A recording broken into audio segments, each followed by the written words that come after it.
10 years is a long time to wait.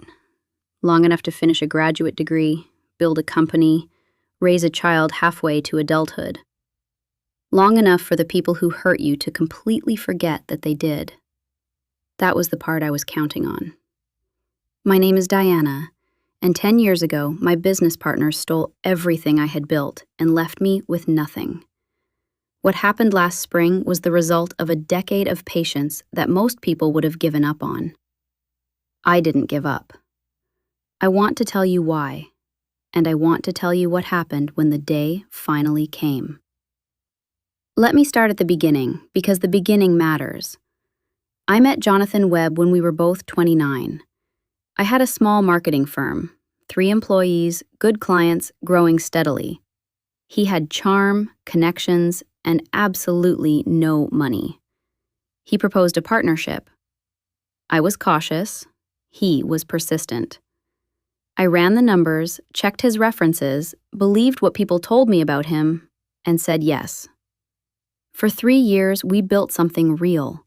Our agency grew to 40 employees. We had accounts that made industry publications take notice. I was working 70-hour weeks, pouring everything I had into it. Jonathan was the face, the one who lunched with clients, who played golf on Fridays, who everyone liked immediately. I was the engine. I didn't mind. I liked being the engine. What I did not know, what I could not have imagined because I was too busy building things to imagine betrayal on this scale, was that Jonathan had been methodically, quietly, legally maneuvering me out of my own company for 8 months.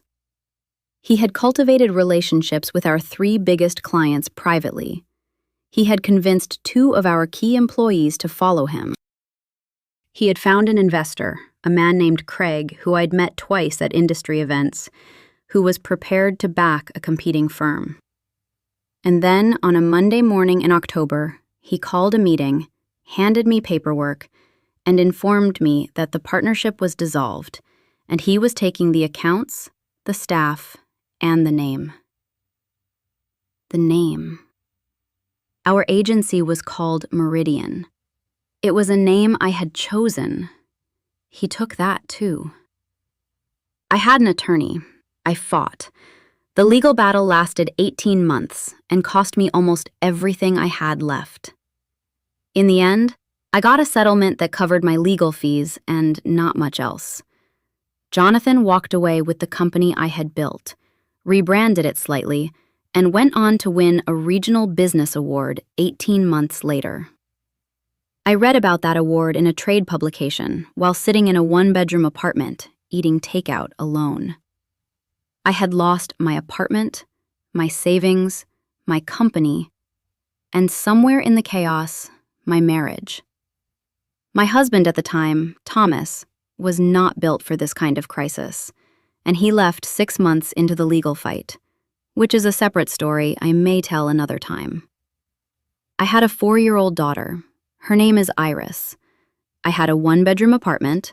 I had a laptop and a contact list, and the specific kind of fury that doesn't burn hot. It burns cold and very, very steady. I didn't make a plan that night exactly. I wasn't dramatic about it. I didn't write anything down or make any vows. I just sat there and thought, I will build this back. And when I have built it back, I will make sure he knows exactly what he lost. The first 5 years were about survival, and then momentum. I freelanced. I rebuilt my network. I was honest with people, not in a victimized way, just factually. I went through a business dissolution. I'm starting fresh. Here's what I can do for you. People responded to the honesty more than I expected. I got a small client, then a larger one, then a referral that changed things. By year 3, I had a small team again. By year 5, I had 15 people and 3 anchor clients who had been with me long enough to feel like family. I named the new agency Veritas. It means truth. I liked that. By year 7, Veritas was competitive with Meridian. Not bigger, but in certain spaces, more respected. We won awards. We got press. I started running into Jonathan at industry events again, and he was always gracious in that specific way that very confident people are gracious, with total certainty that you pose no threat. He was wrong about that. In year 8, one of Meridian's anchor clients, a regional healthcare network called Sumner Health, reached out to me directly. They'd heard about our work. They wanted to have a conversation. I had coffee with their CMO, a sharp woman named Patricia, who told me she had concerns about the direction of their current agency relationship, but wasn't ready to make a change yet. I told her to take her time. I meant it. I stayed in touch with Patricia. I didn't push. I sent her relevant work when we did something I thought she'd appreciate. I showed up at a conference where I knew she'd be.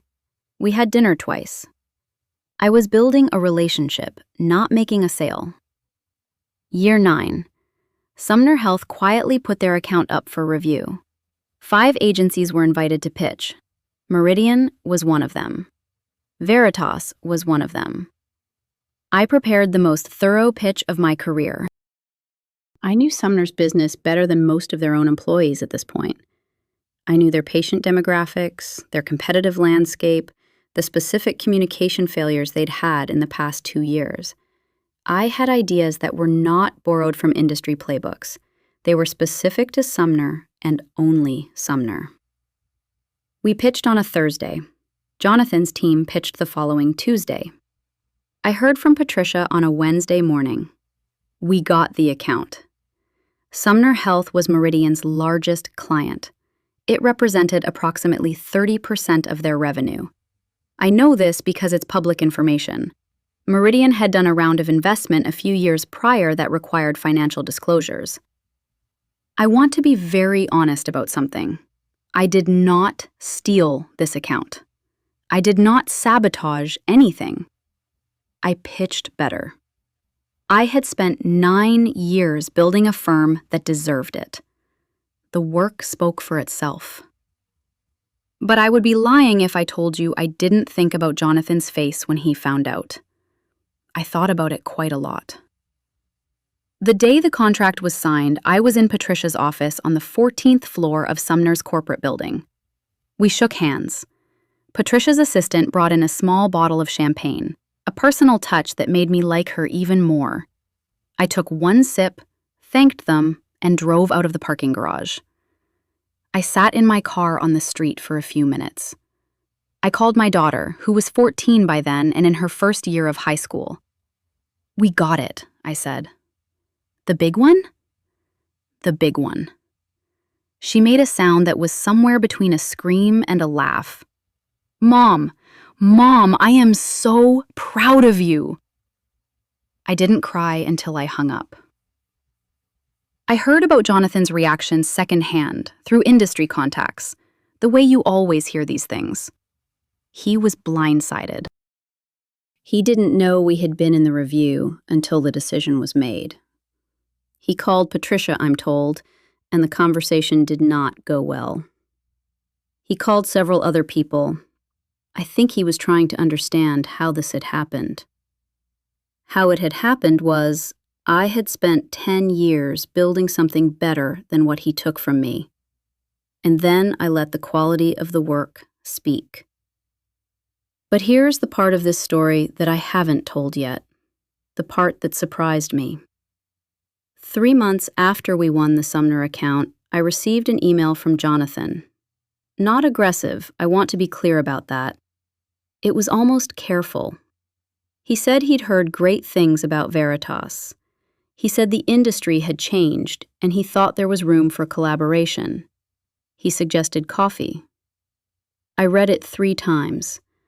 My first instinct was, absolutely not. My second instinct was to think about what I actually wanted from this. I didn't want revenge in the way people usually mean it. I didn't want to confront him. I didn't want an apology scene. I didn't want to make him feel small. What I had wanted all along was simpler than that. I wanted him to know that what he took from me did not stop me, that he bet against me and lost.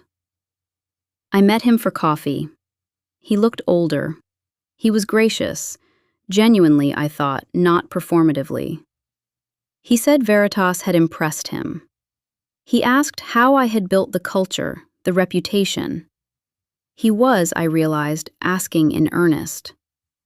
I answered honestly. I told him what we prioritized. I told him some of the decisions we'd made. And then I said, "Jonathan, I want to ask you something." "Okay." "Do you remember what you said to me in that meeting, when you handed me the dissolution paperwork?" He was quiet. "You said, 'I hope you land on your feet.'" He nodded slowly. "I wanted you to know that I did," I said. "I just wanted to say that out loud. I landed on my feet." He looked at me for a long moment. Then he said, "I know. I can see that." That was it. No dramatic speech, no tearful admission, no moment of cinematic justice. Just two people in a coffee shop and me saying the one true thing I needed to say. I drove home and felt, for the first time in 10 years, finished with it. I told Iris about it that evening.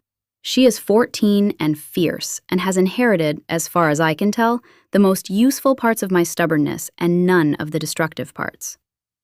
"Was it satisfying?" she asked. "Not the way I thought it would be." "What was it?" I thought about it. "It was closing a door," I said. "I built a better room. I didn't need that door open anymore." She thought about this. "I'm going to remember that," she said. Veritas is now 23 people.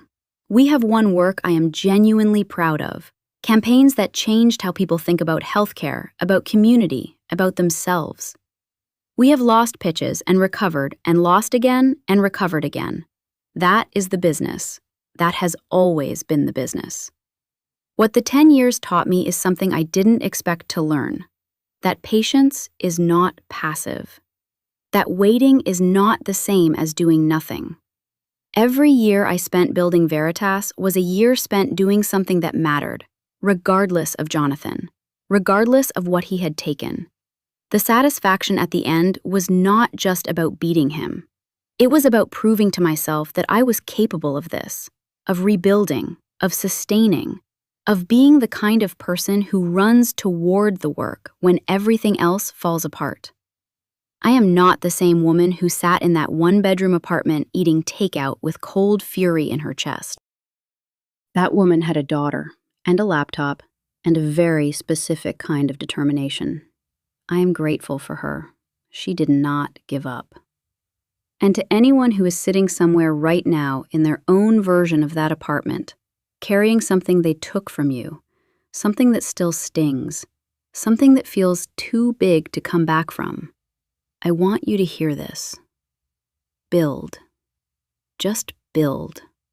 Not for them, for you. Build so well and so long that eventually the work speaks for you, and you don't have to say a single word. The best revenge is a company with 23 people and a 14-year-old daughter who writes down the things her mother says because she wants to remember them. Subscribe, because every story on this channel is real, it is raw, and it is worth your time. And leave a comment below. Where in the world are you watching from? I read every single one.